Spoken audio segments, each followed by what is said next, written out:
오늘 우리에게 주신 하나님 말씀은 창세기 44장 1절에서 13절까지 말씀입니다.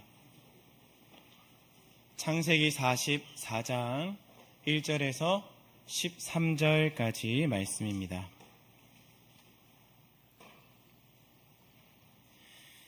요셉이 그의 집 청지기에게 명하여 이르되 양식을 각자의 자루에 운반할 수 있을 만큼 채우고 각자의 돈을 그 자루에 넣고 또 네 잔 곧 은잔을 그 청년의 자루 아귀에 넣고 그 양식값 돈도 함께 넣으라 하매 그가 요셉의 명령대로 하고 아침이 밝을 때에 사람들과 그들의 나귀들을 보내니라. 그들이 성읍에서 나가 멀리 가기 전에 요셉이 청지기에게 이르되 일어나 그 사람들의 뒤를 따라가서 그들에게 이르기를 너희가 어찌하여 선을 악으로 갚느냐? 이것은 내 주인이 가지고 마시며 늘 점치는 데에 쓰는 것이 아니냐. 너희가 이같이 하니 악하도다 하라. 청지기가 그들에게 따라가서 그대로 말하니 그들이 그에게 대답하되 내 주여 어찌 이렇게 말씀하시나이까. 당신의 종들이 이런 일은 결단코 아니하나이다. 우리 자루에 있던 돈도 우리가 가나안 땅에서부터 당신에게로 가져왔거늘 우리가 어찌 당신의 주인의 집에서 은금을 도둑질 하리이까. 당신의 종들 중 누구에게서 발견되든지 그는 죽을 것이요 우리는 내 주의 종들이 되리이다. 그가 이르되 그러면 너희의 말과 같이 하리라. 그것이 누구에게서든지 발견되면 그는 내게 종이 될 것이요 너희는 죄가 없으리라. 그들이 각각 급히 자루를 땅에 내려놓고 자루를 각기 푸니 그가 나이가 많은 자에게서부터 시작하여 나이 적은 자에게까지 조사하매 그 잔이 베냐민의 자루에서 발견된지라. 그들이 옷을 찢고 각기 짐을 나귀에 싣고 성으로 돌아가니라. 아멘. 하나님의 나라를 세우는 사람이라는 제목으로 담임 목사님 말씀 전해주시겠습니다. 예, 우리 옆에 계신 분들과 한번 인사하시겠습니다. 사랑합니다. 축복합니다. 우리 인사드려 하십시다.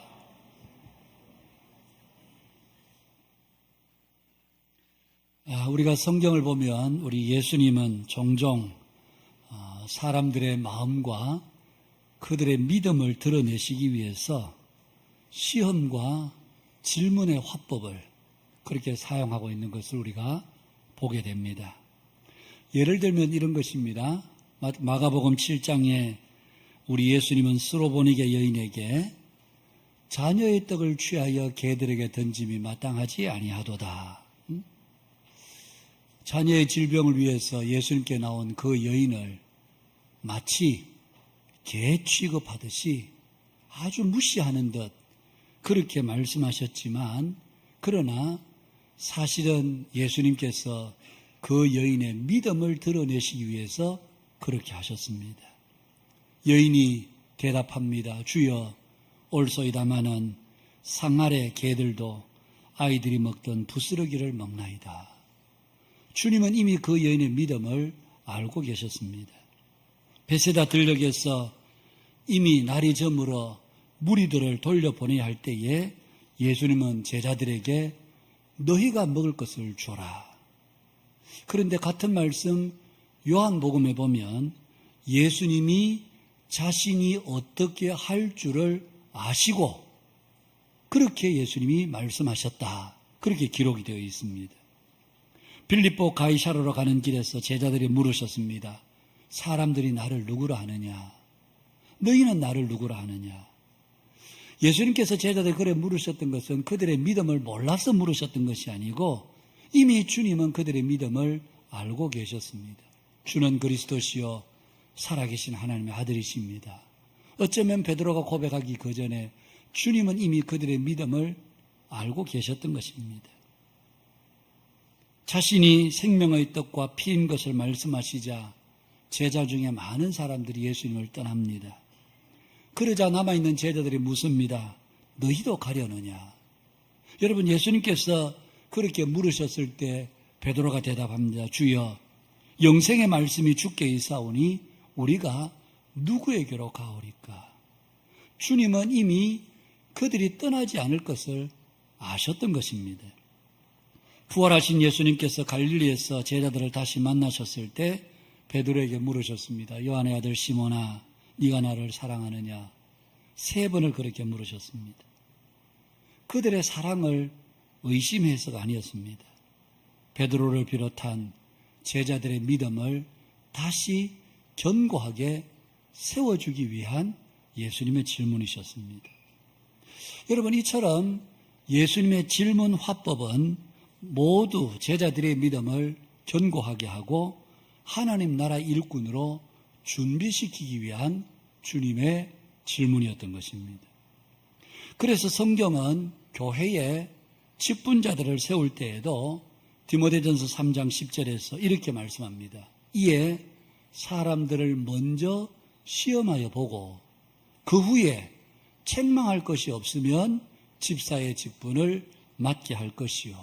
여기서 시험해 본다는 말은 시험 쳐봐라, 점수가 되는지 그런 뜻이 아니고 그 사람을 주의 깊게 살펴서 과연 교회의 직분자로서 합당한 사람인지 검증해 보라는 것이었습니다. 하나님 나라의 백성 일꾼들에게는 분명한 변화의 고백과 삶이 뒤따라야 하는 것입니다. 그런데 오늘 우리 한국교회는 사실 이 부분이 굉장히 취약합니다. 직분자를 선택하는 일에 있어서도 또 세례의 교인, 세례를 성도들에게 줌에 있어서도 여러분 다 고백도 하고 서약도 합니다.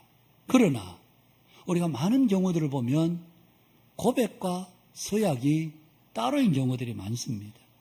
여러분, 고백한다는 것은 내가 그것을 그렇게 믿는다는 것이고 마음에 결단하는 것이고 이제 그렇게 살겠습니다. 이게 고백과 서약이잖아요. 그런데 다 고백해놓고 다 서약해놓고 신앙생활하다 좋은 마음이 좀 상하기도 하고 관계 어려움이 생기면 금방 교회를 떠나버리는, 신앙도 버리는 이런 일들도 우리 주변에서 허다하게 봅니다.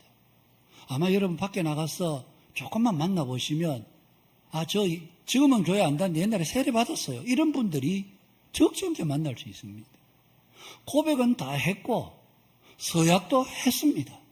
그러나 고백과 서약은 그것일 뿐이고 내 기분이 상하고 관계가 어려우면 신앙도 버리고 교회도 버리는, 여러분 이 모든 것이 사실은 우리가 신앙이 충분히 검증되지 않은 원인에 있다고 할 수 있습니다.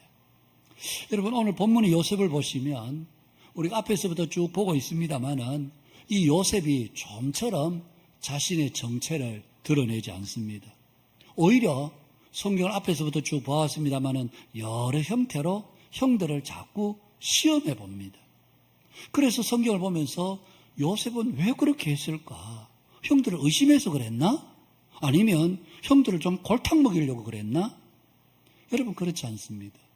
요셉이 형들을 여러 형태로 시험했던 것은 어쩌면 형들에게 변화의 기회를 주기 위함이었습니다. 여러분 요셉은 얼마든지 자신을 밝히고 그 형들에게 지나간 날 과거에 섭섭했던 마음을 얘기할 수 있죠. 형님들 왜 그때 저를 팔았어요? 내가 뭘 그렇게 잘못했어요?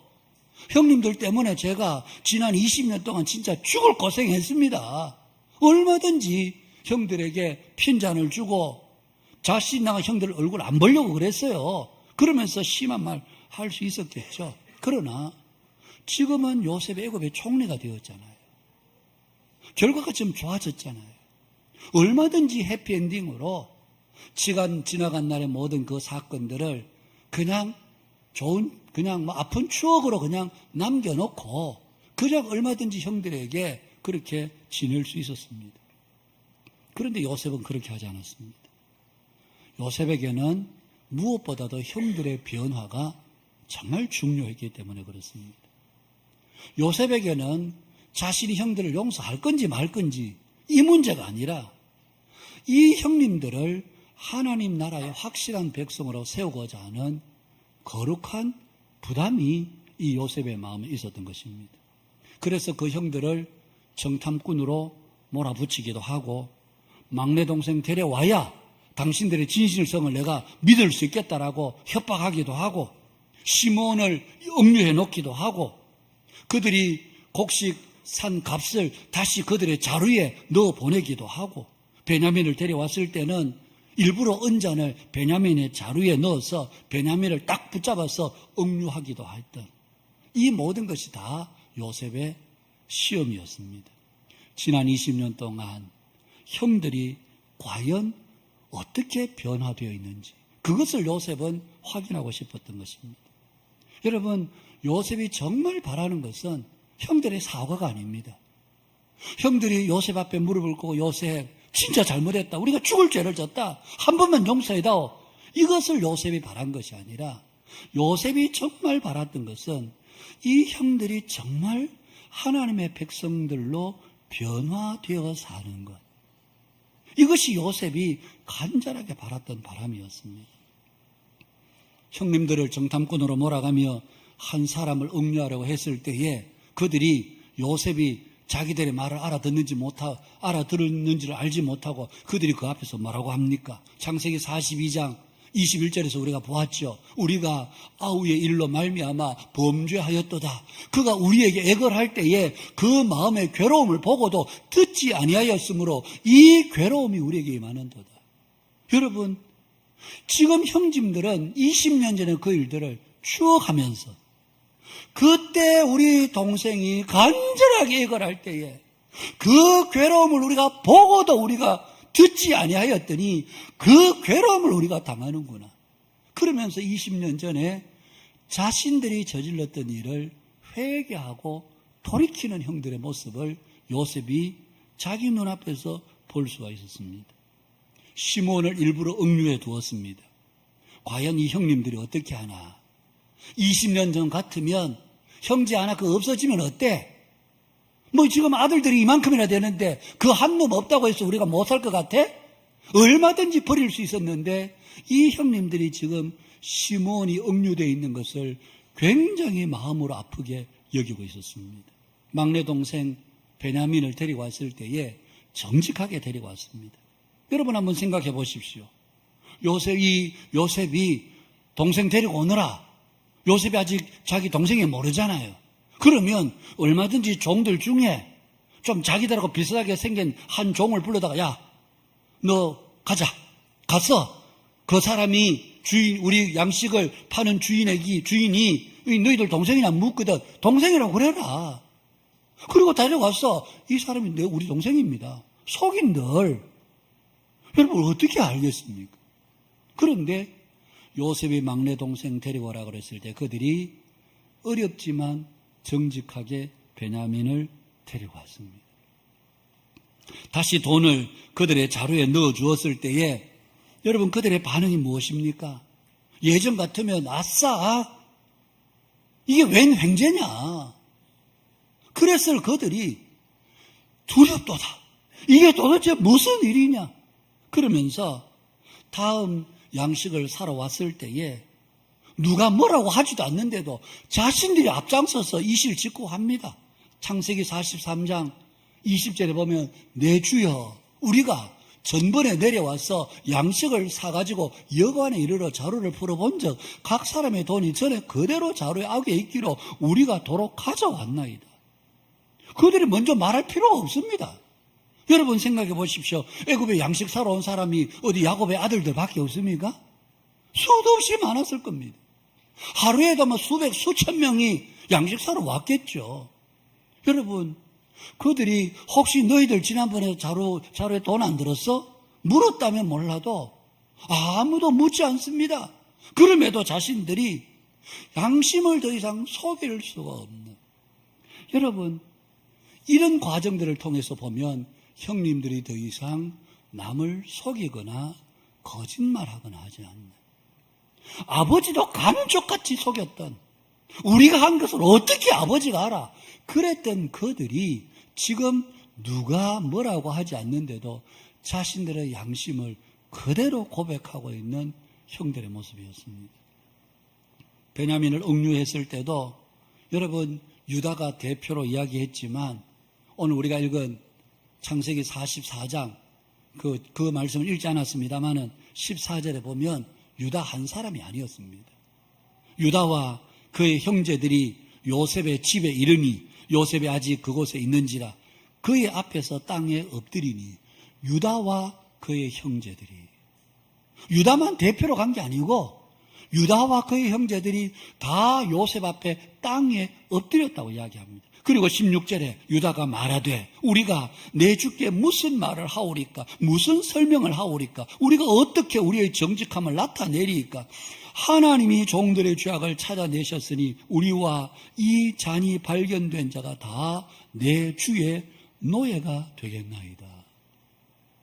하나님이 종들의 죄악을 찾아내셨으니, 이전에 형들은 이런 마음이 없었습니다. 우리가 감쪽같이 속이면 하나님이 모를 줄 알았습니다. 들에서 양을 칠 때도, 아버지를 속일 때도 우리가 속이면 다 아버지는 모르고 아무도 모르는 줄 알았습니다. 그런데 지금 이 형들이 하나님이 종들의 죄악을 찾아내셨으니, 우리가 아무리 감춰놓은 죄악이라도 하나님이 그 죄악을 정확하게 찾아내시는 분이시다. 여기에 대한 인식을 이 형들이 가지게 되었다는 얘기입니다. 우리와 이 잔이 발견된 자가 다 내 주의 노예가 되겠나이다. 베냐민만 종이 되면 되지, 그게 아니라 베냐민뿐만 아니라 우리가 다 함께 당신의 종이 되겠습니다. 강한 형제 연대의식을 보여주고 있는 것을 보게 됩니다. 물론 33절에 가서는 유다가 자신을 베냐민 대신 종이 되게 해달라. 베냐민은 제발 형들과 함께 아버지께로 돌려보내달라. 우리 아버지가 연세가 많습니다. 이 아들이 돌아가지 않으면 정말 슬픔 가운데 돌아가시게 됩니다. 그러니 저를 종으로 억류하시고 내 동생 베냐민은 다시 고향으로 돌려보내주세요. 여러분, 그 속에서 욥은 아주 강한 형제애, 형제를 지극히 사랑하는 그 마음을, 형들의 변화된 마음을 요셉이 읽을 수가 있었던 것입니다. 여러분, 오늘 성경이 왜 요셉의 이런 행동을 쫙 나열하듯이 그렇게 기록을 하고 있을까요? 바로 지금 요셉의 마음을 보라는 것입니다. 요셉의 마음은 형들의 과거의 잘못을 지적해서 용서받는 것에 그게 초점이 있는 게 아닙니다. 지금 요셉의 마음은 이 형들 한 사람 한 사람이 하나님의 나라의 거룩한 백성들로 세워지는 것, 여기에 지금 요셉의 가장 궁극적인 마음이 있습니다. 자기가 용서해 줄 거냐 말 거냐, 이 문제가 아니었습니다. 형님들이 자기에게 용서를 구하냐 마냐는 이 문제가 아니었습니다.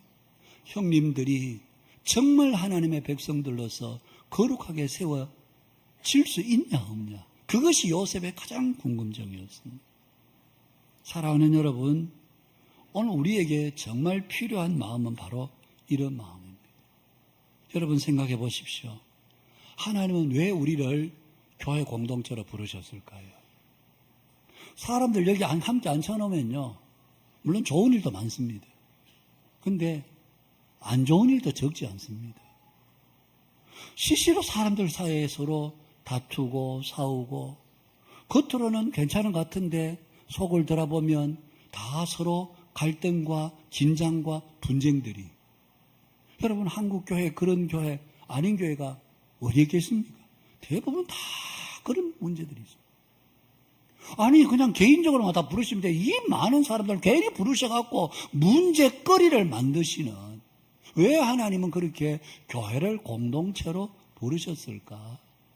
왜 우리를 그리스도 안에서 한 몸이라고 말씀하셨을까? 너희는 다 각각 달라.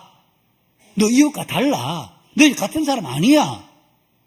그런데 그렇게 말하지 않고 너희들이 다 한 몸이다. 성령께서 하나가 되게 하신 것을 힘써 지키라. 그냥 대충 지키는 게 아니고 힘써 지키라. 그렇게 말씀하셨습니다. 여러분, 하나님의 나라는 한 개인만이 아니라 개인들이 모여서 공동체를 이루고 있습니다. 그런 의미에서 우리 여기 있는 한 사람 한 사람은 다 소중할 수밖에 없습니다. 우리는 서로가 서로에 대해서 다 일종의 책임의식들을 가져야 합니다. 서로가 변화되도록 기도해 주어야 하고 서로의 믿음이 성장할 수 있도록 서로를 붙들어 주어야 하는 것입니다. 여러분, 교회는 일 중심의 공동체가 아닙니다. 영적 공동체입니다. 그런데 여러분, 제가 이렇게 설교하고 여러분들 이 말씀을 들음에도 불구하고 제가 설교하면서도 제 자신도 여러분들도 늘 교회를 일 중심의 공동체로 생각합니다. 우리가 무슨 일 할 거냐? 어떻게 할 건데? 이걸 가지고 늘 서로 지지고 볶고 싸우지. 우리가 서로에게 영적 공동체라고 하는 인식이 적어도 우리 한국 교회 성도들에게는 대부분 굉장히 희박합니다. 너나 할 문제가 아닙니다. 목회자도 예외도 아니고 여러분들도 예외도 아니고 다 교회를 일 중심의 공동체. 그러다 보니까 시기와 분쟁과 다툼이 끊이질 않는 것입니다.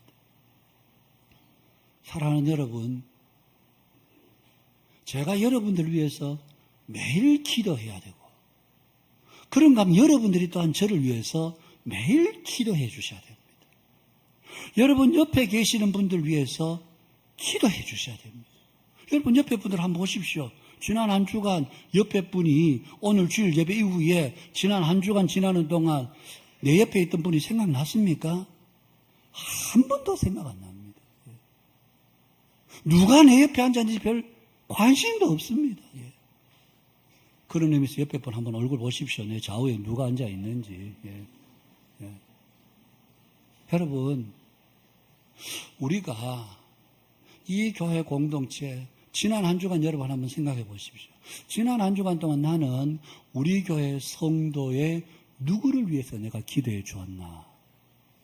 누구를 위해서 기도해 준 적은 있나? 응? 다 내 살기 바쁘고 내 기도하기 바쁘고 그렇게 바쁘지. 내 옆에 있는 사람, 우리 교회 공동체에 속한 누군가를 위해서 정말 진심으로 그를 위해서 기도해 준 적이 있나? 아픈 사람들 만나면 기도해 드릴게요. 그러고는 이게 무슨 인사도 아니고 그리고는 다 잊어버리는 거예요. 기도해 주질 않습니다. 여러분, 우리는 서로가 서로에 대해서 이런 믿음의 연대의식, 믿음의 책임이 우리들에게 있는 것입니다. 오늘 요셉이 가졌던 마음은 이것입니다. 형들이 정말 하나님 나라 백성으로 변화되어 있는가? 지금 어떤 영적인 상태에 있는가? 그것이 요셉의 가장 궁금증이었습니다. 우리는 사람들을 종종 판단합니다. 여러분, 지난주까지 우리가 새벽마다 묵상했던 말씀이 사사기의 말씀이었습니다. 19장, 20장, 21장, 22장 여기 보시면요. 한 레위 사람이 자기 첩을 데리고 베냐민 지파에 속한 여부수에 갔다가 그 여부수의 남자들이 그날 밤에 쳐들어와서 난동질을 부릅니다. 그래서 그 집 노인이 자기 딸과 이 첩을 내어줍니다. 이 남자 레위 사람에는 손대지 말고 이 여인들을 데리고 가서 너가 마음대로 해라. 그래서 그 베냐민 사람들이 밤새도록 이 레위 사람의 첩을 성폭행해서 그 다음 아침에 눈을 뜨고 보니까 이 레위 사람의 첩이 손에 문지방을 걸쳐놓고 그 자리에 엎드려서 죽어 있었습니다. 그 다음날 레위 사람이 문을 열고 보니까 자기 첩이 엎드려 있는 거예요. 저는 상상해 볼 때에 그냥 여보 일어나 그렇게 하지 않으면서 발로 툭툭 쳐서 야 일어나 가자 그랬을 것 같아요. 그런데 꿈쩍하지 않습니다. 레위 사람이 자기 첩을 자기 집으로 데리고 가서 그 시신을 12토막을 냅니다. 그리고는 이스라엘 전 지파에게 보냅니다. 그러자 이스라엘 전 지파가 발끈하고 일어났습니다. 미스바로 대규모로 모였습니다. 여러분 40만의 사람들이 모였습니다. 다 칼을 차고 모였습니다. 어느 놈이 이런 짓을 해? 그러면 레위 사람 불러서 야, 너 왜 이런 짓을 했어?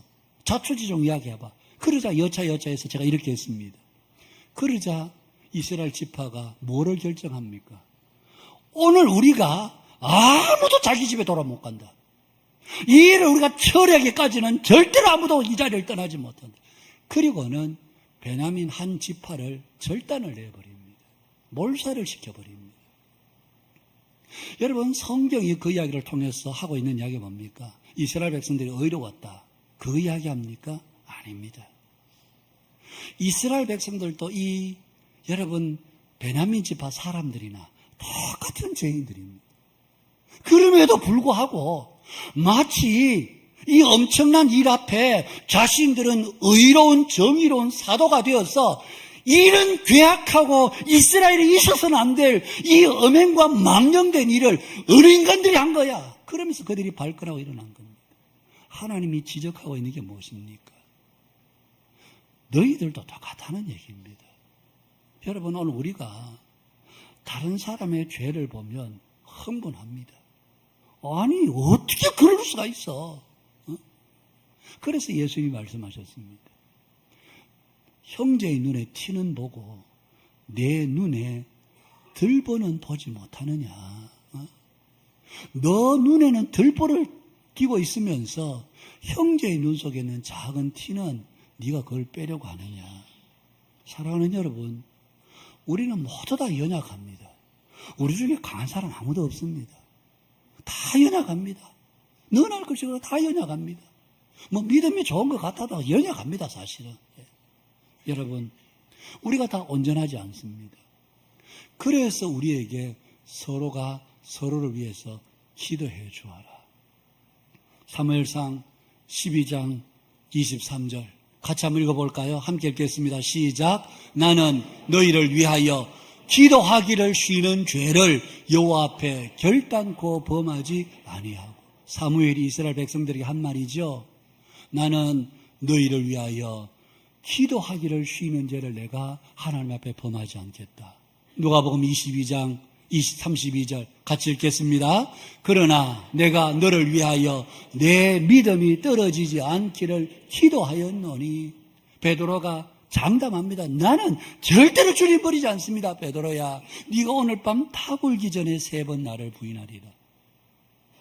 여러분, 그러면서 예수님이 하신 말씀이 내가 너를 위하여 너의 믿음이 떨어지지 않기를 기도하였다.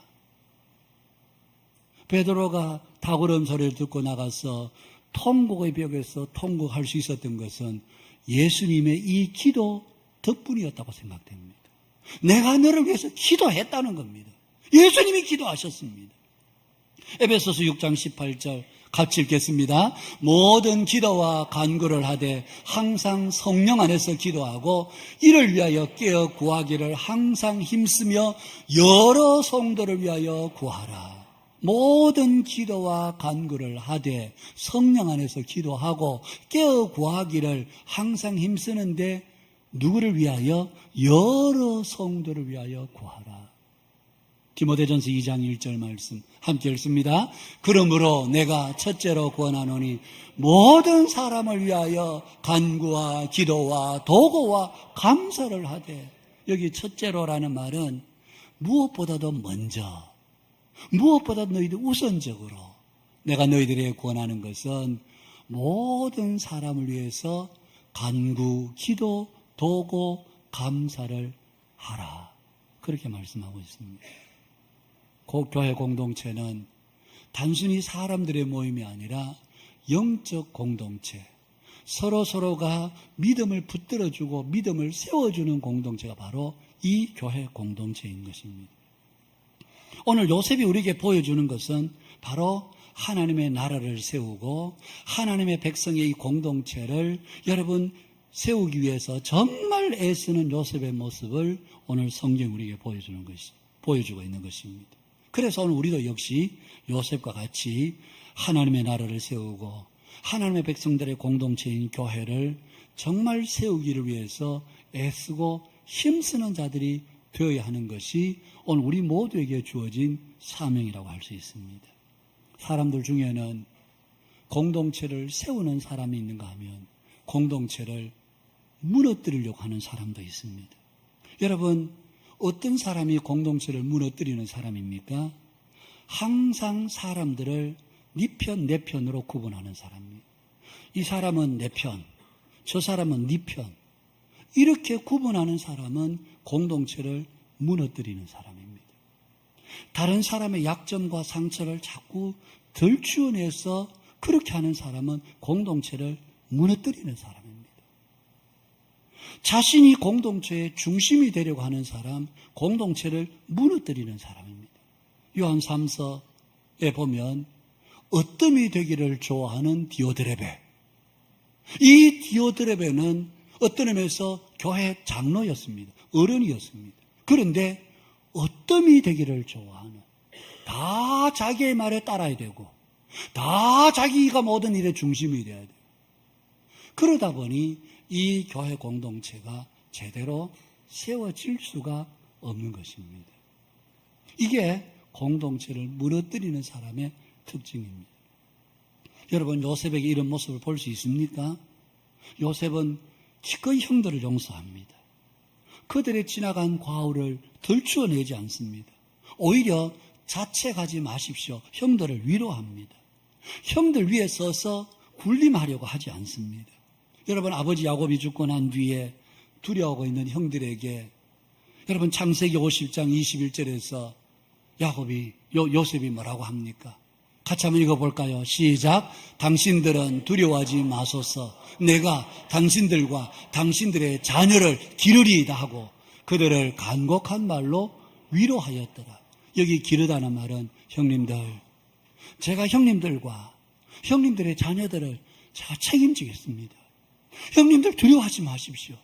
제가 다 책임지겠습니다. 그러면서 그들을 간곡한 말로, 행여나 형들이 조금이라도 마음에 죄책감을 가지고 조금이라도 마음에 두려움을 가질까봐 간곡한 말로 위로하더라. 이게 요셉의 마음이었습니다. 공동체를 위하는 사람은 자신보다 공동체를 먼저 생각하는 사람입니다. 사람을 살리고 사람을 세우는 사람입니다. 갈등이 생기면 갈등을 부추기는 사람이 아니라 갈등을 잠재우고 화해할 수 있도록 길을 여는 사람입니다. 자신이 누군가에 받은 상처를 다른 사람에게 복수의 재료로 사용하지 않습니다. 저 사람이 나에게 상처를 끼쳤다. 오냐? 두고 보자. 내가 언젠가는 내가 반드시 네게 갚아주마.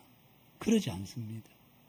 자신이 받은 상처를 다른 사람에게 갚으려고 하지 않습니다. 자신이 없어도 이 교회 공동체가 든든히 세워져 가는 일에 힘쓰지 내 아니면 안 돼. 그렇지 않습니다. 내가 아니어도, 내가 없어도 이 공동체가 더 견고하게 세워질 수 있도록 그렇게 기초를 만들고 그렇게 이 공동체를 세워가는 사람이 공동체를 위하는 사람입니다. 자기 자신을 드러내는 사람이 아니라 다른 사람이 살아나도록 기꺼이 다른 사람을 위해서 자기 자신을 내어주는 사람입니다. 사랑하는 여러분, 오늘 우리 모두는 다 하나님 나라 일꾼으로 부름을 받았습니다. 구원받았다는 것은 개인적으로 우리가 천국 가게 되었다.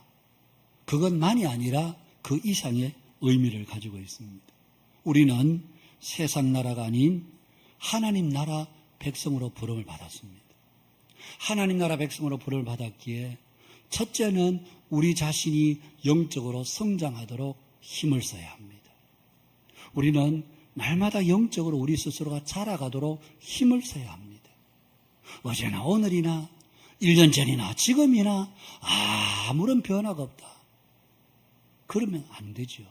우리가 영적으로 한 해 한 해 다르게 믿음이 자라가고 한 주 한 주 다르게 우리의 영성이 더 깊어지도록 거기에 머무는 것이 아니라 내가 믿음이 자라감과 함께 누군가 다른 사람을 세워주고 일으켜주고 붙들어주고 견고하게 하는 이것이 바로 오늘 요셉이 가졌던 마음이었습니다. 요셉은 이 사역을 지금 하고 있는 것입니다.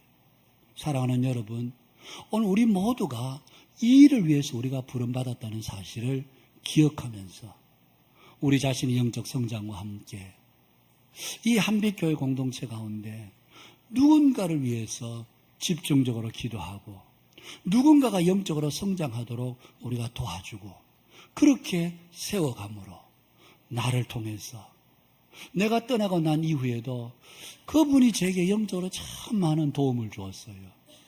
그분이 진짜 저에게 영적인 참 부모님 같은 분이세요.